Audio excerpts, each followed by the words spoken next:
लिंग पुराण में 7 गलतियां बताई है कंगाल होने की। ये गलती अगर आपने भी करी है तो जिंदगी में कितना भी पुण्य करोगे उसका फल नहीं है। आज की कथा को लिखकर रखना, शायद तुम्हारी जिंदगी संवर जाए। लिंग पुराण में 7 गलतियां बताई है व्यक्ति को बर्बाद होने की। पहली गलती है, उसमें से अगर आप स्वीकार कर रहे हैं ये गलती तो समझ लो कि गलती आपने करी है।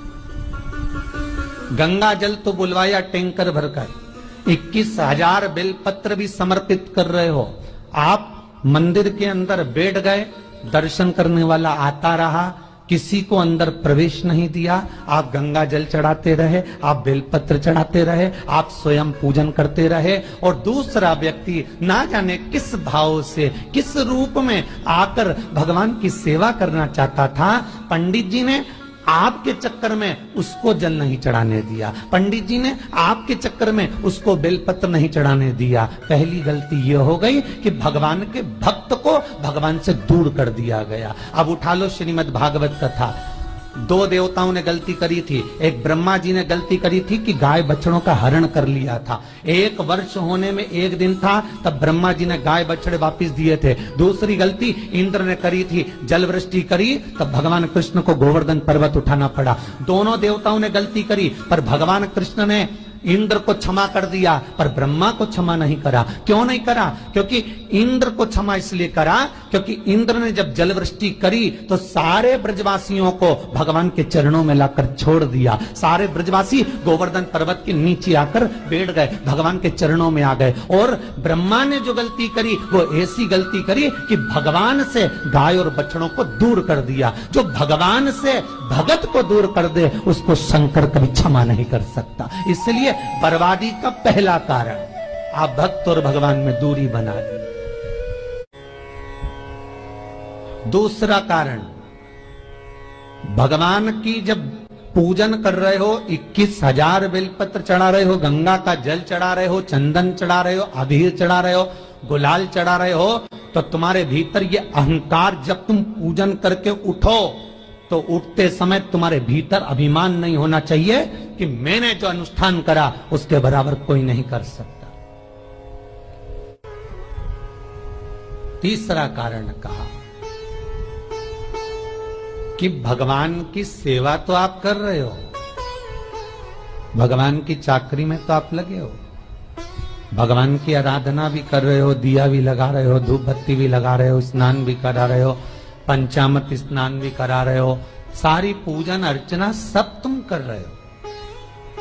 पर हो सकता है इस पूजन अर्चना में आप केवल 3 घंटा पूजन करते हो और बाकी के समय किसी न किसी की जीवात्मा को दुख पहुंचा रहे हो। एक कथा में एक बात कही थी कि भले मंदिर में दिया मत लगाओ, भले मंदिर में जाकर धूप बत्ती मत जलाओ, भले मंदिर में जाकर भोग मत लगाओ, भले मंदिर में जाकर जल मत चढ़ाओ, कुछ मत करो, भले भगवान को नए कपड़े मत पहनाओ, भले तुम्हारी मर्जी पड़े भगवान को भोग मत लगाओ, पर शास्त्र कहता है कुछ मत करो, पर एक काम जरूर करना कि किसी के चेहरे पर प्रसन्नता ला देना तो मंदिर में दिया जलाने के बराबर होगा। किसी के चेहरे पर चमक ला देना, प्रसन्नता ला देना तो अगरबत्ती लगाने के बराबर होगा। किसी गरीबड़े के, किसी दुखी के चेहरे पर अगर तुमने प्रसन्नता ला दी तो वो भगवान को कपड़े पहनाने के बराबर होगा। मालूम पड़े तुम मंदिर में पूरी सब्जी बांटो, मंदिर में भोजन कराओ, मंदिर में सारा पकवान चढ़ाओ, और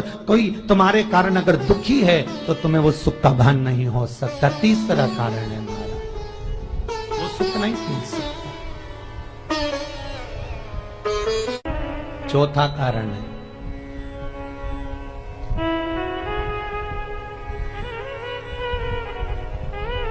महाराज, जिस मंत्र को पढ़ा जा रहा है, जिस मंत्र का स्मरण किया जा रहा है,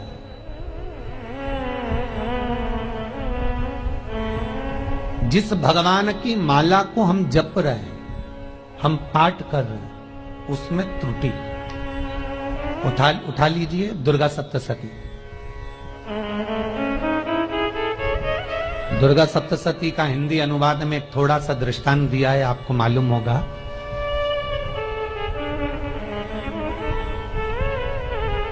एक जजमान सप्तशती का पाठ कराते थे नवरात्रे में। नवरात्रे पूरे होते थे और उनकी पत्नी मर जाती थी। सप्तशती के अंदर लिखा है, बहुत ध्यान से सुनिएगा।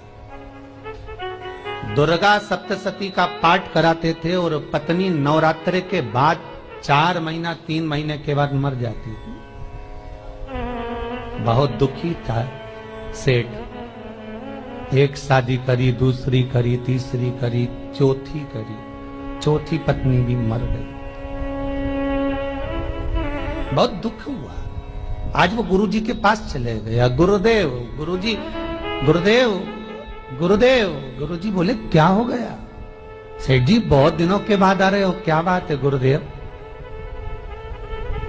मेरे को एक बात समझ में नहीं आती कि मैं नवरात्रे में सप्तशती का पाठ कराता हूं, देवी जी का यज्ञ करवाता हूं, माता रानी को चूनर पहनाता हूं, उनको सुंदर बिछुड़ी, पायल, चुनरी सब पहनाता हूं, कन्याओं का भोजन करवाता हूं, भंडारा करवाता हूं, जवारे बोता हूं, अखंड ज्योत लगाता हूं, पर नवरात्रि जैसी पूरी होती है उसके 2 महीने 3 महीने बाद मेरी पत्नी क्यों मर जाती है? 4 पत्नियां मेरी मर चुकी हैं, 5वीं मैंने शादी करी है। गुरुदेव आप कृपा करिएगा, कुछ तो बता दीजिए, कुछ करुणा कर दीजिए। गुरुजी बोले जब तू सब कुछ अच्छा कर रहा है, जोत भी जला रहा है, कन्या भोज भी करा रहा है, चुनरी भी चढ़ा रहा है, भंडारा भी कर रहा है, जोत भी लगा रहा है, जवारे भी बो रहा है, माता रानी की सेवा भी कर रहा है, अखंड रात्रि व्रत कर रहा है, सब कुछ तूने करा, यज्ञ भी करा, फिर तेरी पत्नी क्यों मर सकती है? ऐसा हो ही नहीं सकता। नहीं गुरुदेव मेरी 5वीं शादी है गुरुदेव, अब की बार आप कृपा करिए। गुरुजी ने कहा तेरे पंडित जी को अनुष्ठान पर बुला, मैं कमरे में बैठकर सुनूंगा सप्तशती का पाठ, तब मैं ध्यान करूंगा। गुरुजी अंदर के कमरे में जाकर बैठ गए, ब्राह्मण पाठ करना प्रारंभ करा और ब्राह्मण ने पाठ करना प्रारंभ करा। उसमें एक शब्द आ गया, भारयंतु भक्षन्तु, भारयंतु भक्षन्तु। उसमें बोलना था भय, पीड़ा को, हे जगत जननी तू भक्षण कर जा, पर ब्राह्मण बोलता था भार्या तू भक्षन्तु, मेरी दिव्य पत्नी को, मेरी भार्या को तू भक्षण कर दे। पंडित जी जैसे ही बोले गुरुजी बाहर निकल कर आ गए। पंडित जी को रोका, रुकिए गुरुदेव आप हर साल अनुष्ठान कर रहे हो जजमान के यहाँ और बोल देते हो भारयंतु भक्षन्तु, हे देवी तू मेरी पत्नी को खा जा, तो माँ हर बार उस पत्नी को निगल जाती है। निवेदन है, शब्द सुधार लीजिए, शब्द ठीक है। चौथा कारण है कि आप जो पाठ कर रहे हो, आप जो पूजन कर रहे हो, आप जो अनुष्ठान कर रहे हो, उसमें कुछ ना कुछ गलती जरूर हो रही है। ये चौथा कारण है।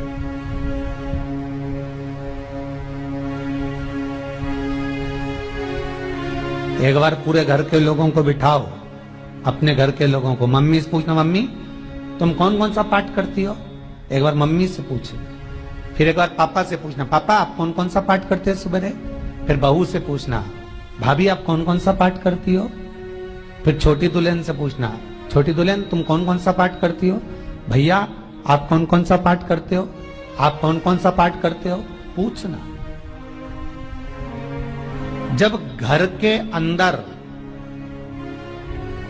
बड़ी बहू अलग तरह का पाठ कर रही है, छोटी बहू अलग तरह का पाठ कर रही है, मंजली बहू अलग तरह का पाठ कर रही है, माँ अलग तरह का पाठ कर रही है, पति अलग तरह का पाठ कर रहा है, तो उसका जो प्रभाव है, कौन सी चीज कहां टकरा रही है जिसके कारण घर में रोग इतना है कि कोई सही होने वाला ही नहीं है। अब तुम कहो कि सीवर वाले गुरुजी ने उपाय बताया, हमने बहुत करा, पर सही क्यों? तो सही क्यों नहीं हो रहा है? उसका कारण है या तो बड़ी बहू जो पाठ कर रही, या सास जो पाठ कर रही, जो पति जो पाठ कर रहा है, नाते जो भी उस घर के अंदर रहकर जो पाठ अर्चना कर रहा है, उसमें जरूर कुछ ना कुछ ऐसा हो रहा है जिसके कारण वो काम नहीं कर पा रहे। उसमें कुछ ना कुछ गलती हो रही है जिसको तुम समझ नहीं पा रहे, जिसको तुम अपने आप को बहुत विचार करते हो कि मेरे बराबर कोई नहीं कर सकता, मैं शंकर की भगत, मैं राम की भगत, मैं कृष्ण की भगत, मैं जो करती हूँ बहुत अच्छा करती हूँ, मैंने जो किया बहुत अच्छा करा, पर हो सकता है उसी कारण आपको दुख झेलना पड़ रहा।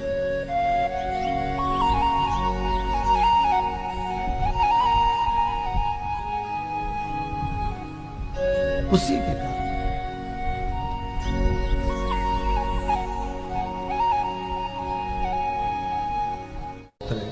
महाराज, हमने जो दान किया, हमने जो पुण्य किया, हमने जो सत्कर्म किया, वो किस जगह पर लगा?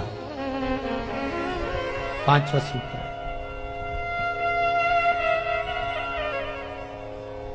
जो आप दान कर रहे हो, जो आप पुण्य कर रहे हो, सत्कर्म कर रहे हो, वो किस जगह पर लगा? ये 5वां सूत्र।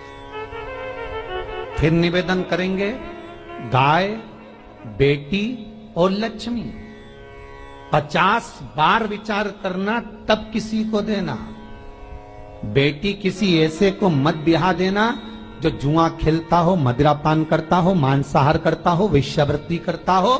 वो बेटी का सम्मान नहीं करेगा, बेटी रोएगी तो कन्यादान करने वाले को रोना पड़ेगा। दूसरे नंबर पर गौ माता, गाय ऐसे ब्राह्मण को दान मत देना कि ब्राह्मण के घर में खुद रहने की जगह नहीं और गाय को ले जाकर तुमने दे दिया और उस ब्राह्मण ने जब तक दूध दिया बांध कर रखा, एक तगाड़ी बाल्टी साड़ी के चक्कर में ले लिया, सोने के सींग के चक्कर में ले लिया और बाद में वही गाय कसाई के हाथ में बिक गई और कसाई ने काटा तो बद्दुआ तुमको लगी। बेटी, गाय और लक्ष्मी, पैसा भी किसी ऐसे भिखारी के कटोरे में मत दान देना कि जिसने ले जाकर मदिरापान में लगा दिया, जुए में लगा दिया, वेश्यावृत्ति में लगा दिया। अगर जिस भिखारी के कटोरे में पैसा दिया उसने शाम को ले जाकर मदिरापान में, जुए में लगा दिया, तो लक्ष्मी रोती है कि तूने मुझे गलत जगह पर दिया है, इसलिए अब तुझे रोना पड़ेगा। तब व्यक्ति को रोना पड़ता है, फिर व्यक्ति रोता है। गाय, बेटी और लक्ष्मी 50 बार विचार करो, क्या सही जगह पर दे रहे हो? और अच्छी जगह पर दोगे तो संपदा भी बढ़ती है, सुख आता है। अगर बेटी सुखी रहेगी तो मायके के लोग सुखी रहेंगे, गौ माता सुखी रहेगी तो संसार सुखी रहेगा। और आपने जो धन दिया, आपने जो पैसा दिया किसी भिखारी के कटोरे में, अगर उसने गलत जगह पर लगाया तो रोना तुमको पड़ेगा। किसी आजकल के भिक्षुकों को अगर रोटी दे दो तो लेते ही नहीं, आटा दो तो नहीं लेते।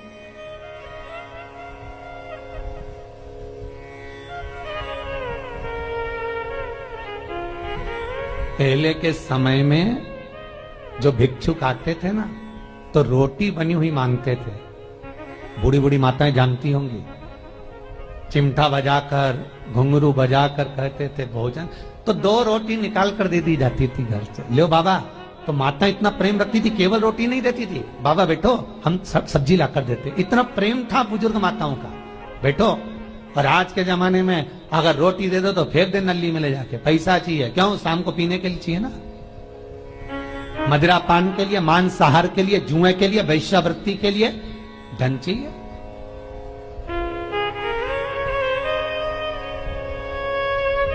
भोपाल के और इंदौर के, इंदौर का राजवाड़ा चौराया और भोपाल का लाल घाटी चौराया, इन दोनों चौराहे पर इतने से बच्चे लोग भीख मांगते हैं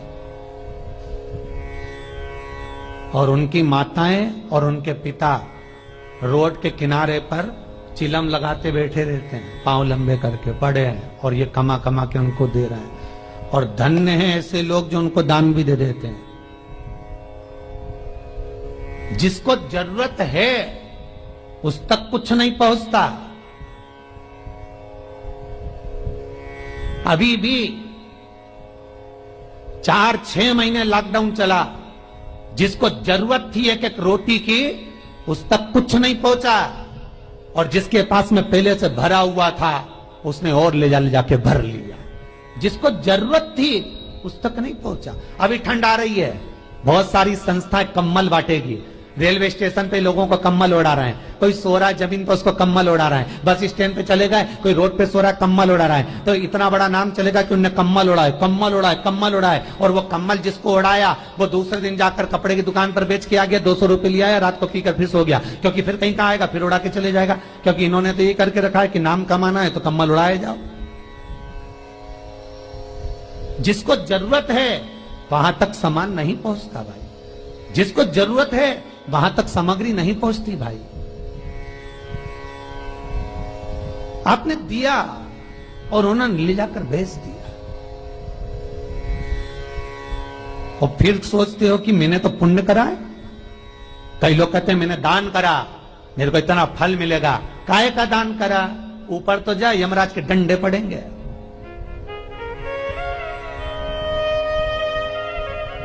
रेल में, ट्रेन में आप बैठ जाओ, रिजर्वेशन कोच में, छोटे छोटे लड़के आते हैं, अपना कपड़ा उतारते हैं। सही बोलना रे भाई, जितने लोग टीवी पर कथा सुन रहे हो, छोटे छोटे बच्चे अपना कपड़ा उतारेंगे और पोछा लगाएंगे रेल की बोगी में।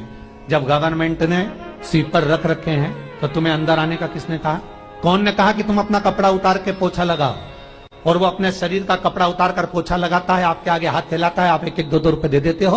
वो अगले स्टेशन पर उतरता है, कोई सूंघने की सामग्री लेता है, सूंघ के वो बर्बाद हो जाता है और कहीं कूद कर मर जाता है। उसके मरने में 1 रुपया तुम्हारा भी लगा है, इसलिए नरक तुमको भी भोगना पड़ेगा, क्योंकि उसके मरने में तुमने हेल्प करी है।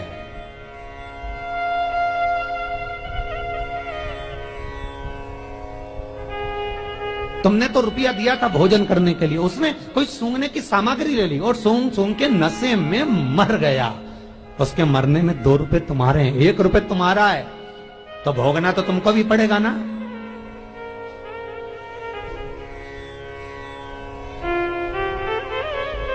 कहीं अच्छी जगह लगाओ, सत्कर्म की ओर लगाओ, तो सुख का आनंद कुछ और ही होगा, सुख का आनंद कुछ और ही प्राप्त। हमारा धर्म,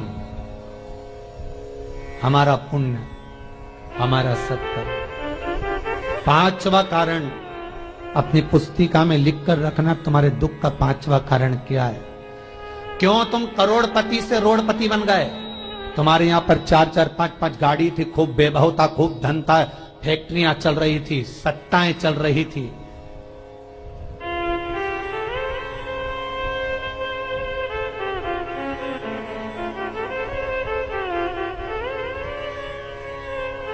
खूब सत्ताएं थी, खूब वैभव था, खूब धन था, पर कुछ भी नहीं, सब धरा की धरा रह गए। सारा कोई वैभव बचा ही नहीं, कोई वैभव नहीं। एक हमारे सेंधवा के भगत हैं महाराज, बड़े भावपूर्ण भगत।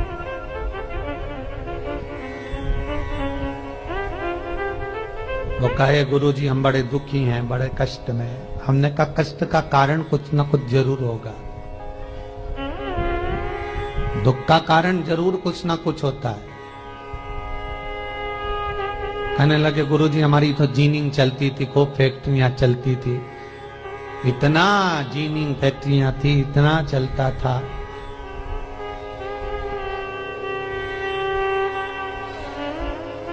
इतनी जीनिंग चलती थी, इतनी फैक्ट्रियां चलती थी, गुरुदेव बहुत दुखी हो गए। हमने कहा दुख का कारण, जो ये 7 कारण है शिव महापुराण के, लिंग पुराण में जो 7 कारण बताए हैं दुख आने के, जब फैक्ट्रियां अच्छी चल रही, जीनिंग अच्छी चल रही, व्यापार अच्छा चल रहा है, तो 7 कारण बताए हैं कि आप उन 7 कारण में से कोई कारण आपके साथ में हुआ है जिसके कारण आप रोड पर आ गए, करोड़पति से रोडपति बन गए।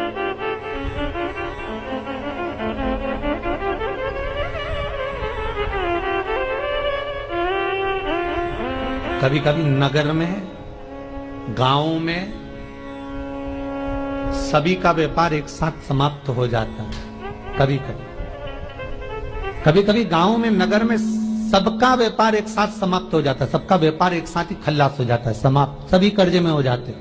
तो समझ लेना कि उस गांव के खेड़े का देव महादेव, उस गांव का खेड़ापति भगवान शंकर, उस गांव का शिव जरूर रुष्ट हुआ है, जरूर रुष्ट हुआ। उसको मनाने का प्रयास करो, जिससे अपनी नगर, अपना गांव फिर उन्नति की सीढ़ी पर चढ़ जाए। पांचवा कारण मंत्र जाप को, अर्थात तुम्हारा फिर निवेदन, गाय, बेटी और लक्ष्मी 50 बार विचार करना, तब देना, नहीं तो मत दे, मत दीजिए।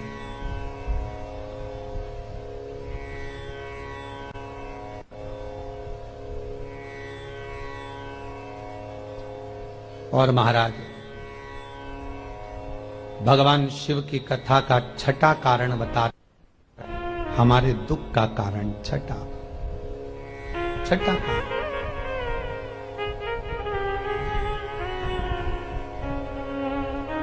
आदर सम्मान में कमी। घर के जो बड़े हैं, घर के जो बुजुर्ग हैं, घर के जो आदरणीय हैं, उनका सम्मान नहीं कर पाए। सुंदर कहा, जिस घर में माँ बाप की इज्जत नहीं होती, उस घर में देखना कभी बरकत नहीं होती।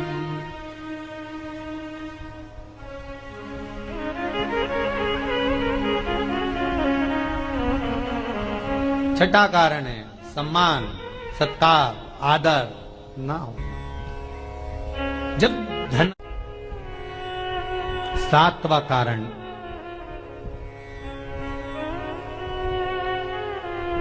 ये अंतिम कारण है। जितने लोग कर्जे में, लदालू में, जितने लोग दुखी हैं, जितने लोग तकलीफ में, आज की कथा को बहुत दिल से सुनना, अपनी गलती को जरूर छांटना।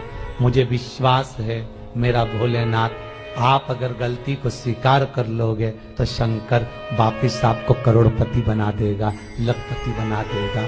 शंकर आपके भंडार फिर भर देगा। 7 कारण में से अपनी गलती को जरूर छांटना। साहब की आपने गलती कौन सी करी, और अपनी गलती को छाट ले, यही सबसे बड़ी बात है ना। लोग सुनने के बाद भी नहीं छाटेंगे, नहीं मैंने तो कुछ करा ही नहीं, मैं तो कुछ कर ही नहीं, बस मैं ही तो है, हरी जगदम्बा वो मैं ही फंसा है बीच में।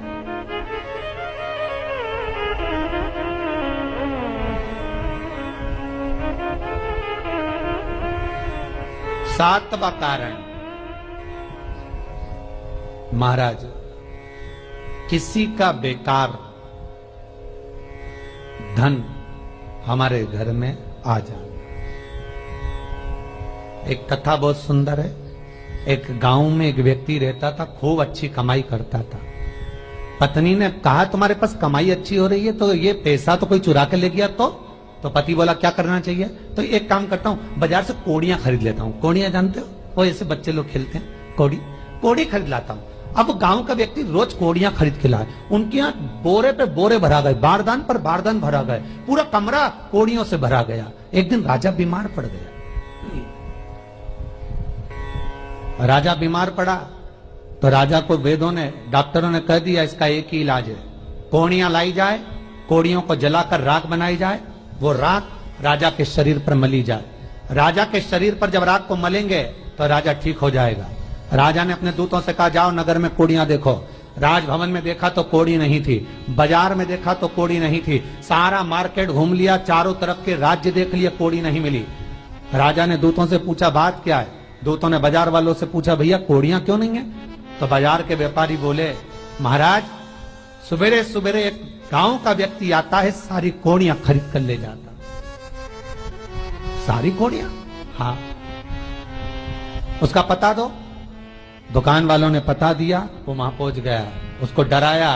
राजा के दूतों ने, तेरे पास कोड़ियां हैं? हाँ, पर मैंने अपने पैसे से खरीदी है, फ्री की नहीं है, खूब खर्चा कर कर मैंने कोड़ियां जोड़ी हैं। राजा बीमार पड़ा है, कोड़ियां ला के दे। उसने मना करा, दूतों ने डराया, ठीक है लो। उन्होंने बारदान खोल लिया, झोला खोल लिया, बैग खोल लिया। राजा के दूतों ने बैग खोला, वो गांव का व्यक्ति एक थाली में कोड़ियां लाता, उस पर हाथ फेरता और झोले में डालता जाता, फिर भर कर लाता, फिर हाथ फेरता, फिर झोले में डालता। राजा के दूतों ने कहा, एक बार में पूरा बारदान उठाकर क्यों नहीं दे देता, ये बार बार हाथ क्यों फेर रहा है? वो गांव का व्यक्ति बोला, महाराज मैं कोड़ियों को थाली में भरकर हाथ इसलिए फेर रहा हूं, इन कोड़ियों में से मैं वो एक कोड़ी ढूंढ रहा हूं कि ऐसी कौन सी कोड़ी मेरी इन कोड़ियों में आकर मिल गई जो मेरी इतनी सारी कोड़ियों को लेकर जा रही है। बस वो चरित्र याद करना कि एक कोड़ी हमारे घर में कोई ऐसी आ जाती है जो सारी रखी हुई कोड़ी को लेकर चली जाती है। और जिंदगी में घर में धर्म की, पुण्य की, सत्कर्म की एक कोड़ी ऐसी आ जाती है जो शिव महापुराण की कथा करवा देती है। वो कोड़ी को ढूंढना कि वो कोड़ी कौन सी है। जो अच्छा काम करवा रही है अच्छी कोड़ी आई होगी, सत्कर्म करवा रही है अच्छी कोड़ी आई होगी, और मालूम पड़े एक कोड़ी ऐसी आ गई जो डॉक्टरों में भरवा रही है, सारा की सारा धन मेडिकलों में लगवा रही है, पुलिस में लगवा रही है, कहीं गलत जगह पर लगवा रही है, कहीं एक्सीडेंट में लगवा रही है। जो कोड़ी गलत जगह पर धन को लेकर जा रही है, समझ लेना कि वो कोड़ी बेकार आ गई जो सारा का सारा बर्बाद करने में लगी हुई है। उस कोड़ी को पहचानो कि वो कोड़ी कौन सी है। 7वां कारण शिव महापुराण का, लिंग पुराण का लिख कर रखना कि एक कोड़ी ढूंढना कि वो कोड़ी कौन सी घर में आ गई जो हमें बर्बाद कर कर चली गई है। तो कोड़ी को ढूंढिए, वो रुपये को ढूंढिए, वो 1 रुपया कौन सा आ गया, वो धन कौन सा आ गया जो हमें बर्बाद कर गया, कैसा आया।